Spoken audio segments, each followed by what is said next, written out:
he can say it all himself. He's really an amazing kid, and I love him to death. So here he is.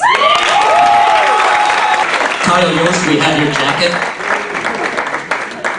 Thanks. Yeah, thanks, Iona. I ordered the cordless mic. Really, they have program proposals. I wrote it down, cordless mic. I checked that box, and they give us this thing, and it keeps, this speaker keeps going out.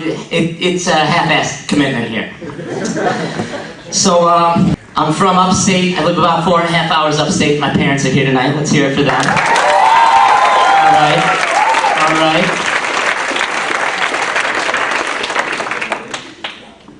And, upstate. Wow. So, I forgot how I was going to start my show. I just have a list of jokes right here, but I forgot how I was going to start my show.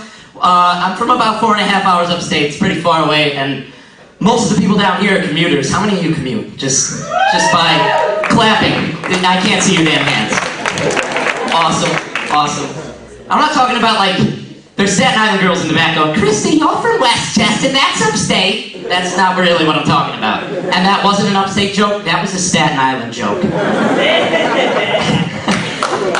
There's a big difference. Anybody from, like, White Plains area, like, just north of here? Yeah. Anybody? Yeah. Do you call it upstate? No. Everybody from the 5 boroughs does so, right? Yeah, exactly. There's a big difference. I went home this summer, and the first thing I did when I went home, I stopped for gas in my town. And I go inside to pay it. There's a guy right in front of me, and he sets up a 30-pack of Keystone on the counter. He's got 2 extra long Slim Jims. And he asks the lady for 4 packs of USA Gold cigarettes. And for those of you who don't know, USA Gold are the staple cigarette of white trash in America. 1, because they say USA. 2, because they have red and white stripes. And 3, because they're the cheapest cigarette that money can buy. I don't even know if they sell them around here.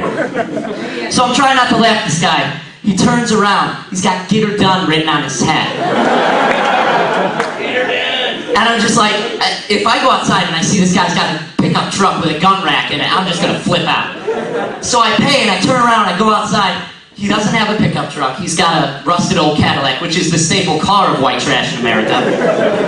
And he's got a gun rack in it anyway. And I'm like, completely arbitrary. And then I see him employ what I like to call the redneck claw. It's the hick way of multitasking. What he does is he sets the 30-pack on the passenger seat, gets out a cigarette, lights it up. He gets out a beer, starts his car, puts it in gear, and he drives off with a beer in one hand and a cigarette in the other. And that's how people drive where I live. And I'm thinking, this guy's got a long day ahead of him, because they don't even sell beer where I live until 8 o'clock in the morning. It was like 7:55. And I was just like, it's good to be home. But I like where I live, you know? I like where I live. Most people have pride for where they live, you know? And, you wouldn't know it, but I go into Walmart and there's MILFs everywhere. My town's covered. It's beautiful. It's wonderful. And, I'm thinking, I go in there and I'm like, oh, most of the prettier girls here are MILFs. And, I mean, we have a different standard of pretty. Pretty by me means, like, you have all your teeth and you don't have back hair.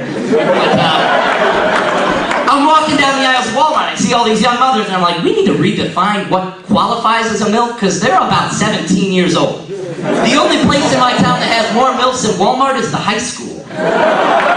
It's disgusting. They're not sluts who got knocked up, don't laugh. They're family-oriented girls. Come on, be nice.